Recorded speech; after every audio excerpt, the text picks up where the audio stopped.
Jane, can you give us a little history about yourself as a midwife? I was a mother of 4 daughters before I actually decided to be a midwife. I was a nurse, very much a nurse. I do that because I was really a nurse. I did everything they told me. And after I had my 4th daughter, I couldn't believe the magnificence of birth, especially birth at home. So I went back at the age of 38 and 4 children and studied to be a midwife then.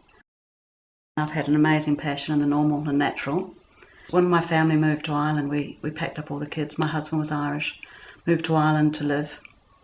And that was one of the biggest changes in my birthing world, because I worked in the Irish hospitals, which were very patriarchal, and I really couldn't cope with it. So it was great. They pushed me out to do home birthing, which I love, and I've been doing for 5 years here in Byron. Anne, when did you start your career and where have you worked? Okay, it's lovely to be here, Maha, so thanks for inviting me. I started my career as a midwife over 20 years ago. I was a student midwife in 1985, and then the following year I fell pregnant and thought, how am I going to get this baby out?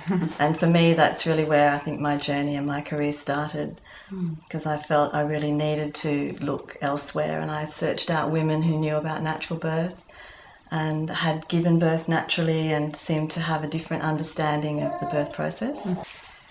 Anne, I was wondering whether you may be able to share how you personally got involved in teaching belly dance for pregnancy and birth. Because without you, I don't think I would have got started. So I really thank you for that. And I'd love to know how you got involved, or what instigated the idea for you to be teaching belly dance in pregnancy and for birth. Okay. I think I was already belly dancing for quite some time before I connected the two together. But I think what made the shift for me, or what made me sort of link those two things up, was I applied for a job out of Sydney in the Rural Health Service, and I didn't get the job. I was quite devastated at the time, but I ended up joining a travelling belly dance troupe instead. And went on my own journey with the belly dance, which wasn't really related to midwifery at that time. And I found that I got so much out of that as a woman, and so much trust and confidence in my body and the support of other women, and just pure enjoyment really with those movements and the music. And it was after that then that I thought, wow, this would be so good for pregnant women to have not only this practice at doing these beautiful feminine movements, but also the support of other women, and I saw that it would give them much more than just the physical practice, but also the confidence and the trust and the enjoyment in their own body.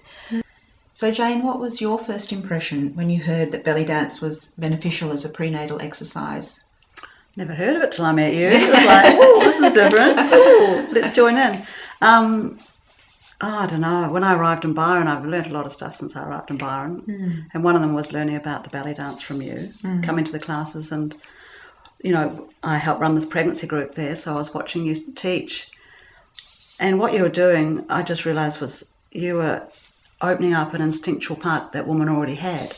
Women know this. And I'd seen women do it similar in the Polynesian culture in New Zealand.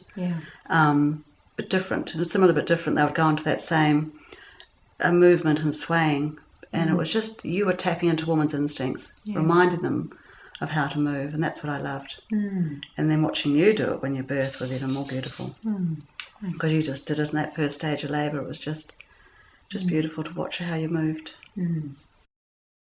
I had to move that way. You had to move, Almost like you just have to move and be upright and Yeah. sway and rock. And especially if you are allowed to be free in birth and to move in any which way that you choose, I think it instinctually comes. And a couple of my mums who had especially done your work, they just, reported back to me, especially Viv, when I birthed Viv. I arrived at her house and she had the music going and the candles and she was swaying. She had your music going, the Arabic music. Nice. And she just said it just helped her so much. And she had a big 9-pound baby, and it just birthed beautifully. That's so good to hear. So I guess that was the next question I was going to ask, is that I believe that the belly dance movements in labour come instinctively to some women, and I see it almost as a blueprint, that it's already programmed within a woman's feminine body. And as you mentioned, Jane, I was going to ask, have you observed women in labour using the movements? And have you observed it and in hospital settings, for example? Yes, definitely. Although it wasn't really until I started working with women in a more low-risk birth centre, midwife-led environment where I finally started to see women birthing in their own way. Yeah. They were completely not directed. They were just doing what came natural to them because they were supported in the environment where they could do that. Yeah. So it's more likely that you'll see women in that when they're comfortable in their environment, they feel safe and they're well supported. And definitely, as you said, Maha, they do instinctively tap into these movements. They rock and sway and move their hips backwards and forwards. And That's good. That's great. And so in your observations, how would you say, Jane, that a woman's labour generally progresses if she's allowed to be in an upright and active position using these movements? Well, like Anne said, it's about that feeling safe. Yeah. And that's a big part of my world. And you don't have to be in a home birth to feel safe. It's where you feel safe. It could be in hospital. And I've just seen those movements when a woman feels safe and she's content with her environment, her support givers and herself, she will just start to move. Not always in